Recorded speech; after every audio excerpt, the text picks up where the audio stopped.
नमस्कार, जय हिंद, वंदे मातरम विद्यार्थियों। स्वागत है आप सभी का यूट्यूब चैनल उदय एजुकेशन 20 में। विद्यार्थियों, आज मैं लेके आया हूँ क्लास 6 के लिए सामाजिक विज्ञान के इम्पोर्टेंट प्रश्न, जो कि आपके आने वाले वार्षिक परीक्षा की दृष्टि से इम्पोर्टेंट रहने वाले हैं। तो बिल्कुल सभी विद्यार्थियों से विनती रहेगी, आज के इस वीडियो को आप अंत तक ज़रूर देखना।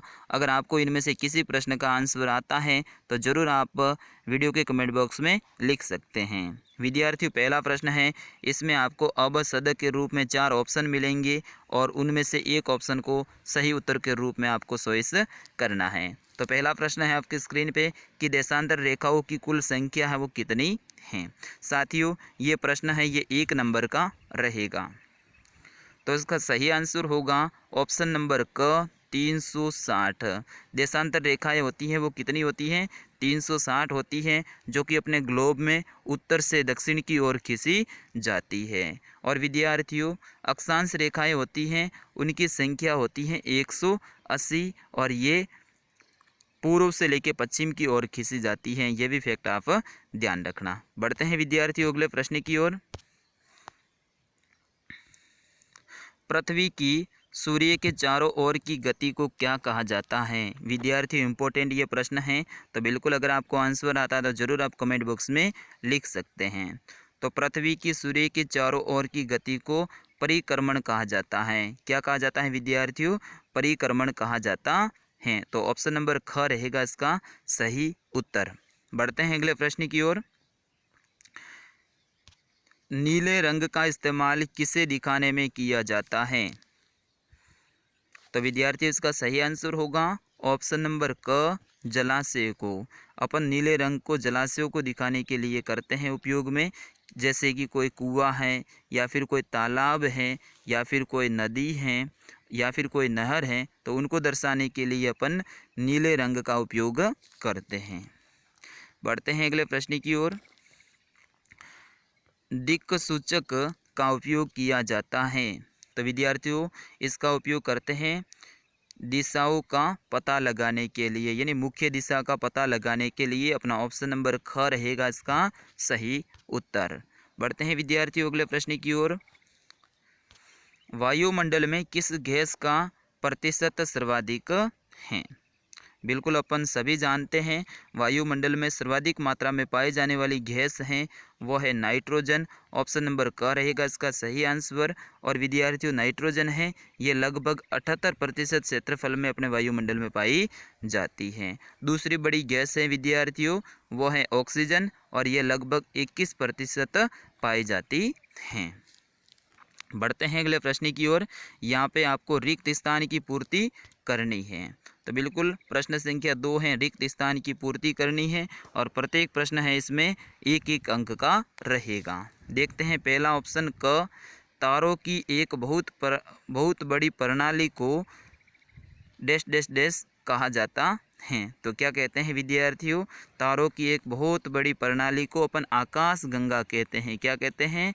आकाश गंगा कहते हैं। तो बिल्कुल इसमें आएगा आकाश गंगा। दूसरा है डैश डैश डैश का समूह जो विभिन्न प्रतिरूपों का निर्माण करता है उसे कहते हैं। तो बिल्कुल हो जाएगा तारों का एक समूह जो विभिन्न प्रतिरूपों का निर्माण करता है, उन्हें अपन तारामंडल कहते हैं। क्या कहते हैं? तारामंडल कहते हैं। फिर इसके बाद में ऑप्शन नंबर ग, मकर रेखा पर स्थित है। तो मकर रेखा है ये 23.5 डिग्री दक्षिणी अक्षांश पे स्थित है। कहाँ पे? 23.5 डिग्री दक्षिणी अक्षांश पे स्थित है। और कर्क रेखा है वो 23.5 डिग्री उत्तरी अक्षांश में स्थित है। बढ़ते हैं विद्यार्थियों अगले प्रश्न की ओर। यहाँ पे प्रश्न संख्या 3 से लेकर 10 तक प्रत्येक प्रश्न है वो रहेगा आपके 3 अंक का, यानी एग्जाम की दृष्टि से ये सारे प्रश्न हैं वो इम्पोर्टेंट रहने वाले हैं। देखते हैं एक एक का आंसर।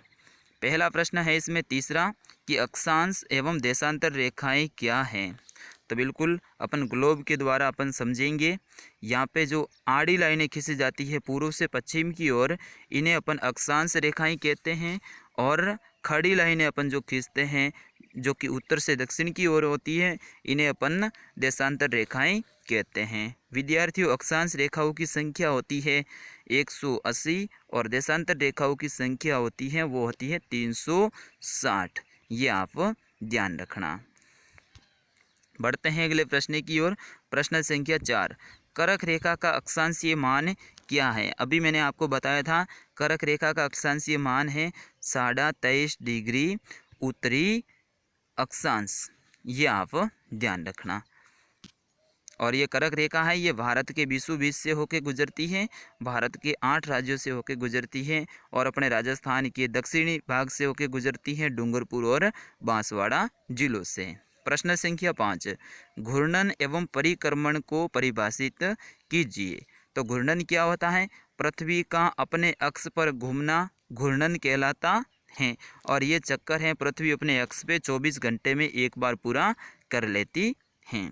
परिक्रमण वो होता है पृथ्वी के द्वारा सूर्य के चारों ओर अपने अक्ष पर या फिर अपने पथ पर लगाया गया चक्कर परिक्रमण कहलाता है।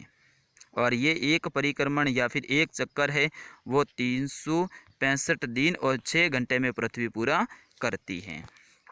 अगला प्रश्न है, लीप वर्ष क्या होता है? तो विद्यार्थियों, लीप वर्ष वह वर्ष होता है जिसमें साल के 365 दिन की बजाय 366 दिन होता है, क्योंकि एक साल में अभी अपन ने देखा था 365 दिन और 6 घंटे होते हैं, तो अपन इन 6 घंटों को गिनते नहीं हैं, लेकिन गिनते गिनते 4 साल में ये पूरे 24 घंटे हो जाते हैं और 4 साल बाद में साल है वो 365 दिन की बजाय 366 दिन का हो जाता है और उस साल को अपन लीप वर्ष कहते हैं। बढ़ते हैं विद्यार्थियों अगले प्रश्न की ओर। मानचित्र के 3 घटक कौन कौन से हैं? तो बिल्कुल आप बताइएगा मानचित्र के 3 घटक कौन कौन से हैं? बिल्कुल बताइएगा आप सभी। तो एक तो हो जाएगा दिशा, एक हो जाएगा प्रतीक और तीसरा हो जाएगा पैमाना। ठीक है ना? तो दिशा, प्रतीक और पैमाना, ये मानचित्र के 3 घटक होते हैं। अगला प्रश्न है आपकी स्क्रीन पे कि पृथ्वी को नीला ग्रह क्यों कहा जाता है? क्योंकि पूरे संसार में 8 ग्रह हैं, तो 8 ग्रहों में से पृथ्वी एक ऐसा ग्रह है जहाँ पे जीवन पाया जाता है, जहाँ पे वनस्पति पाई जाती है, जहाँ पे जल विद्यमान है, इसीलिए पृथ्वी को नीला ग्रह कहा जाता है। प्रश्न संख्या 9, ग्रह और तारों में क्या अंतर है? तो ग्रह है, इनकी संख्या 8 है, जबकि तारों की संख्या असंख्य है, यानी अनगिनत है तारे। ग्रह हैं, ये सूर्य के चारों ओर चक्कर लगाते हैं, जबकि तारे हैं वो अपनी जगह पे स्थित रहते हैं। ग्रह आकार में छोटे होते हैं, जबकि तारे आकार में बड़े होते हैं। ग्रह ठोस होते हैं, जबकि तारे हैं वो गैसीय होते हैं। तो इस तरह से आप इनके अंतर बता सकते हैं। ग्रहों में खुद की ऊष्मा तथा प्रकाश नहीं होता है, जबकि तारों में खुद की ऊष्मा तथा प्रकाश होता है। तो इस तरह से आप अंतर बता सकते हैं। प्रश्न संख्या 10, पृथ्वी को अद्भुत ग्रह क्यों कहा जाता है? वही प्रश्न दोबारा से, नीला ग्रह और अद्भुत ग्रह इसमें थोड़ा सा ही अंतर है, क्योंकि पृथ्वी पे जीवन पाया जाता है ना? पृथ्वी पे जीवन पाया जाता है और जीवन के लिए सारी परिस्थितियां यहाँ पे उपलब्ध हैं, जैसे जल, वायु, ये जीवन के लिए ज़रूरी घटक हैं जो कि अपने पृथ्वी पे ही पाए जाते हैं, इसीलिए पृथ्वी को अद्भुत ग्रह कहा जाता है। तो विद्यार्थियों, ये थे आपके सामाजिक विज्ञान के इम्पोर्टेंट प्रश्न। वीडियो कैसा लगा आप ज़रूर कमेंट करके बताइएगा और इस वीडियो को आपके दोस्त है ना उन तक भी आप आगे ज़रूर भेजिएगा। मिलता हूँ अगली क्लास में, तब तक के लिए जय हिंद, वंदे मातरम। अपनी तैयारी यूं ही जारी रखिएगा।